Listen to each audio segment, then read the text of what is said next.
నమస్తే, నేను Madhu. Folk singer Mangli గురించి అందరికీ తెలిసిన విషయమే.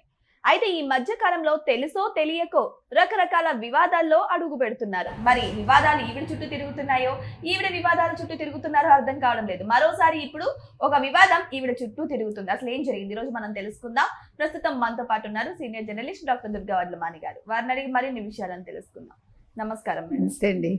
మేడం, మంగ్లీ గారు చూస్తుంటే ఈ మధ్య కాలంలో రకరకాల వివాదాలు ఆవిడ చుట్టూ తిరుగుతున్నట్టు కనిపిస్తున్నాయి. ఇప్పుడు కూడా ఒకటి తెర మీదకి వస్తుంది. అసలు ఏం జరిగింది మేడం? వివాదాల కేర్ ఆఫ్ అడ్రస్గా తయారైందండి మంగ్లీ. ఇప్పుడు ఏంటి మళ్ళీ కొత్త వివాదం? రైల్వే శాఖ ఏంటి నోటీస్ ఇచ్చిందా ఇస్తుందా అని మీరు అడుగుతున్నారు. ఈవిడ ఉన్నట్టు ఉండకుండా వందే భారత్ రైల్లో బాయిలో నా పాట ఉంది కదా, బాయిలో నా బల్లి పలుకు. సో మామూలుగా మనకి బల్లి మనం ఏదైనా అనుకుంటే బల్లి అరిచింది అనుకోండి, అది అవుతుంది అనుకుంటాం, అదొక సెంటిమెంట్.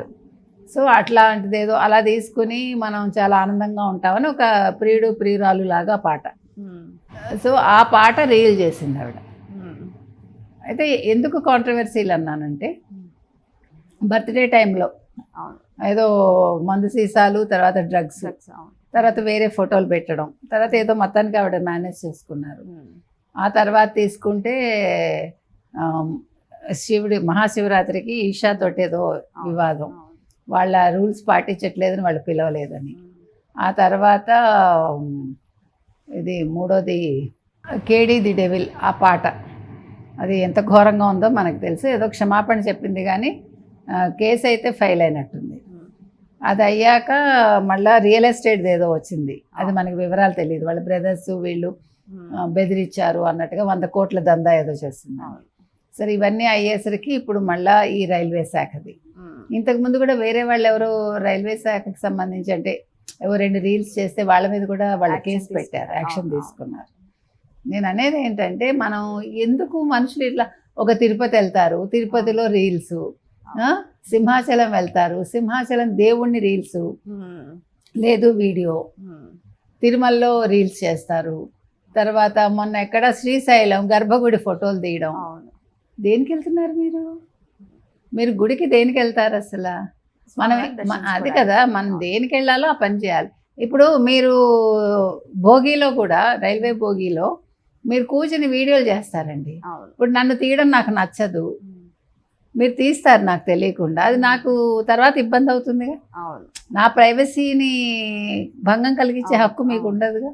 నేను కేసు వేస్తే నేను అంటున్నది అది. మనం ప్రతి చోట చేసేయటం ఏంటో, వీడియోలు తీసేసి లేకపోతే ఫోటోలు తీసేసి వాళ్ళని, నువ్వెవరు అసలు నన్ను తీయడానికి? అవునా? అట్లా ఉంది. కానీ ఆల్రెడీ కేసులు జరుగుతున్నాయి మేడం. ఎందుకంటే స్టేషన్లో కావచ్చు, లేకపోతే రైల్లో కావచ్చు, ఇలాంటి రీల్స్ చేస్తున్నందుకు ఇంతకు ముందు కూడా చాలా న్యూస్లు వచ్చాయి. మరి ఇవన్నీ తెలిసి కూడా మళ్ళీ మంగ్లీ గారు ఇక్కడ వందే భారత్ ట్రైన్లో చేయడం ఏంటి మేడం? అంటే నేను సెలబ్రిటీని అనుకుంటున్నారేమో. ఈ మధ్యన ప్రతి వాళ్ళు నేను సెలబ్రిటీని అనుకుని ఆ హోదా ఉంటుంది, నన్ను ఎవడేమంటాడులే, ఎవడేం చేస్తాడులే. కానీ ఇక్కడ సెలబ్రిటీలు అనేది ఏమీ లేదు. ఎవడు సెలబ్రిటీ? మీరు పని చేస్తున్నారు, డబ్బులు తీసుకుంటున్నారు. సరే ప్రజలకు నచ్చితే మిమ్మల్ని ఎత్తిన పెట్టుకుంటారు, మీరు తప్పు చేస్తే మిమ్మల్ని పక్కకు పెడుతున్నారు. అందుకని ఈ సెలబ్రిటీ హోదా మీరు భరించాలి అంటే లేదు, సెలబ్రిటీ హోదాని మీరు కంటిన్యూ చేసుకోవాలంటే మీరు మంచి పనులు చేయండి. అంతేగాని ఇలాగా రీల్స్ చేస్తాను, మరొకటి చేస్తాను, నేను ఏదైనా చేస్తాను అంటే కుదరదు. ప్రతిదానికి ఒక లిమిట్ ఉంటుంది కదా. మన లిమిట్ దాటి వెళ్ళడం ఎందుకు, మన ఇబ్బందులు పడడం ఎందుకు, లేకపోతే పక్క వాళ్ళని ఇబ్బంది పెట్టడం ఎందుకు, ఇవి ఆలోచించుకోవాలి. సామాన్య ప్రజలు ఇలా చేస్తే కేసు ఫైల్ చేశారు కదా మేడం, మరి మంగ్లీ విషయంలో కూడా తొందరగానే యాక్షన్ తీసుకోవాలి అని అడుగుతున్నాం మనం కూడా. ఇప్పుడు మంగ్లీ కాబట్టి వదిలేస్తాము. ఇప్పుడు మీకు అరెస్ట్ చేస్తామంటే నేను ఎస్సీని, నేను ఎస్టీని, నేను బీసీని వద్దు. తప్పు చేసిన వాడు మనిషిగా వాళ్ళ మీద కేసులు పెట్టాలంతే. కానీ ఇప్పటికైనా సరే ఆవిడ ఏదైనా చేసినప్పుడు ఆచితూచి అడుగులు వేస్తారంటారు ఈ వివాదంతో అయినా? కానీ ఎవరు మారతారండి? కొంతమంది మారరు. మనం చెప్పటం వరకే. తప్పు చేసామని మనం చెప్తున్నాం అంతవరకే. తప్పుని సరిదిద్దుకుంటే మంచిది, అమ్మాయికి మంచి ఫ్యూచర్ ఉంటుంది. లేదంటే ఆవిడ ఇష్టం. నిజానికి ఇప్పుడిప్పుడే బాలీవుడ్ లో కూడా సాంగ్ పాడడం, ఇవన్నీ మంచి మంచి ఆఫర్స్ వస్తున్నాయి మేడం మంగ్లీ గారికి. ఆ పాట అది మంచి ఆఫర్ ఏంటండి? మంచి ఆఫర్ కాదు కానీ అంటే బాలీవుడ్ స్థాయిలో పాటలు పాడుతున్నారు. బాలీవుడ్ ఏం దిగిరాలే, మన ఏమంటారు టాలీవుడ్ కంటే ఏది లేదు ఇవాళ. అందుకని అక్కడికి వెళ్ళింది, వివాదాలు తెచ్చుకుంది. ఎంత బూతు పాట పాడాక మళ్ళీ ఇప్పుడు ఎవరు ఆఫర్ ఇస్తారు? మరి ఆఫర్స్ తగ్గుతాయి అంటారా మేడం? అదే ఇచ్చేవాడు ఆలోచించుకోవాలి నేను ఎవరి చేత పాడిస్తున్నానని. ఏదేమైనా సరే ఒకప్పుడు స్టేజ్ మీద మంగ్లీ పాట లేనిది అక్కడ ఫెస్టివల్ కూడా ఆ యొక్క కార్యక్రమం కూడా సజావుగా జరిగేది కాదనమాట. సో ఎందుకంటే మంగ్లీ పాట ప్రజలని ఆ రేంజ్ లో ఉర్రూతలూగించేది.